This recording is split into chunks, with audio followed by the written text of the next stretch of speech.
atau lebih. Nah, kali ini aku ingin bercerita kejadian-kejadian yang di luar nalar di tempat kerjaku. Sekaligus aku ingin mengajak kalian untuk touring di beberapa tempat dimana kabarnya di situ pernah terjadi penampakan. Yuk, aku tunjukin ke kamu sekarang. Nah, waktu itu malam pergantian tahun di tahun 2018. Ada satu keluarga yang menginap di kamar ini. Pada waktu itu jam 3 pagi, atau lebih tepatnya dini hari. Bapaknya itu nggak bisa tidur kan. Lalu dia nyetel lagu dangdut di situ. Nah, tiba-tiba dia melihat ke arah bawah sana. Nah, di sana itu dia lihat ada gumpalan putih awalnya, seperti kabut gitu, tapi putih sekali. Nah, tiba-tiba gumpalan itu mulai berubah dan membentuk sesuatu. Ternyata dia membentuk sosok perempuan, rambutnya panjang, berwarna hitam. Lalu perempuan itu seolah-olah menari di situ, mengikuti irama musik yang bapak tadi putar. Itu cerita yang pertama. Sekarang aku akan ajak kalian menuju ke tempat lain, di mana ada salah satu tamu yang juga bercerita dia melihat suatu penampakan. Nah, jadi ada salah satu tamu beberapa bulan lalu menginap di kamar ini. Terus pada waktu malam sekitar jam 10, dia duduk di kursi ini kan, di kursi ini. Nah, pandangannya tuh mengarah ke arah resto yang sebelah sana. Dari sana dia melihat seperti ada bayangan perempuan.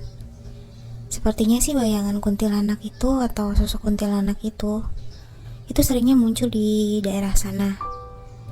Kalian ingat kan barusan aku cerita tentang kuntilanak yang nari-nari? Itu memang posisinya ada di situ. Nah, terus udah kan si bapak itu akhirnya yang dari sini dia masuk ke dalam kamar.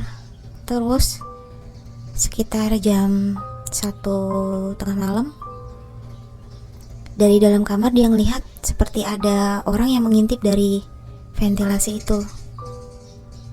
Padahal kan gak mungkin, karena tinggi banget kan.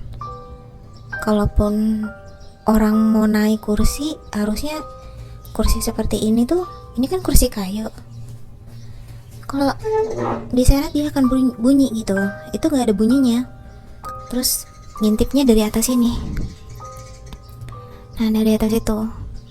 Nah, terus karena penasaran, si bapak tadi itu keluar dari kamar. Dia, ini ada pintu menuju ke taman.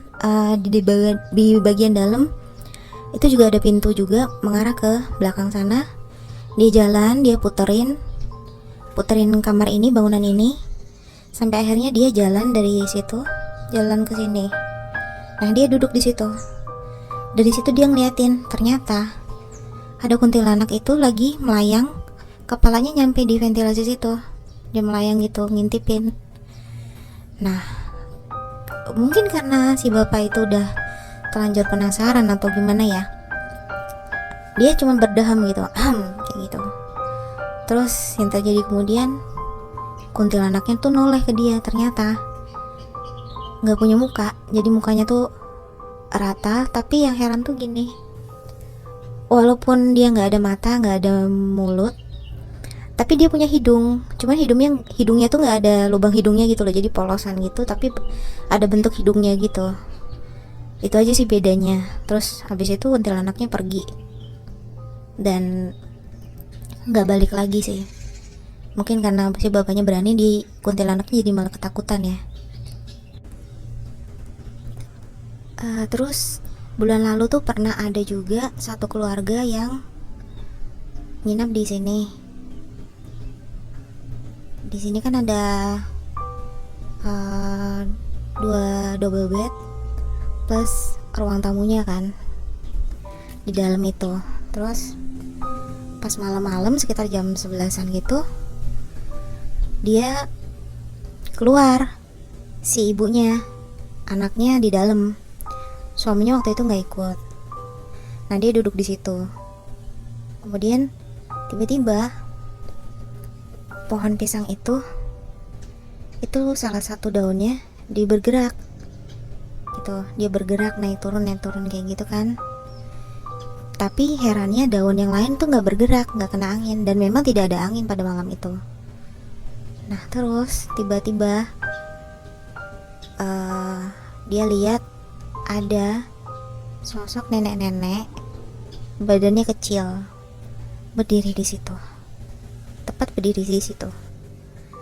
Bahwa di sebelah sana, duduk di sana, itu ada, di pohon itu ada, sama di tempat penyimpanan genset itu juga ada, gitu.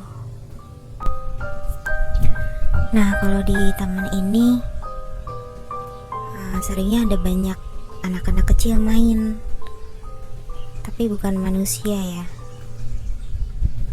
Jadi aku pernah kesini malam-malam kan, buat ngecek penginapan ini. Memang udah aku lihat sih ada 3 anak kecil di situ main-main gitu. Nah terus waktu itu aku kan bawa anak, anakku bilang kalau dia takut lihat anak-anak itu. Akhirnya kan aku bentak kan supaya jangan ganggu. Terus tiba-tiba ada yang lempar batu.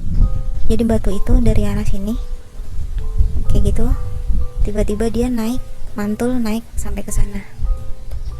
Padahal normalnya kan nggak mungkin. Kalau misalnya dari sana dilempar jatuh ke sana, itu masih masuk akal. Tapi nggak mungkin kan, batu masa dilempar gitu, terus dia bisa loncat gitu ke atas itu. Nah itu sih, batunya masih ada. Terus akhirnya aku bilang, ya udah maaf kalau misalnya aku menegur kalian kasar, tapi tolong jangan ganggu. Udah setelah itu nggak pernah lagi sih diganggu. Itulah beberapa kejadian yang pernah terjadi di penginapan ini. Sekian dulu ya, dan terima kasih.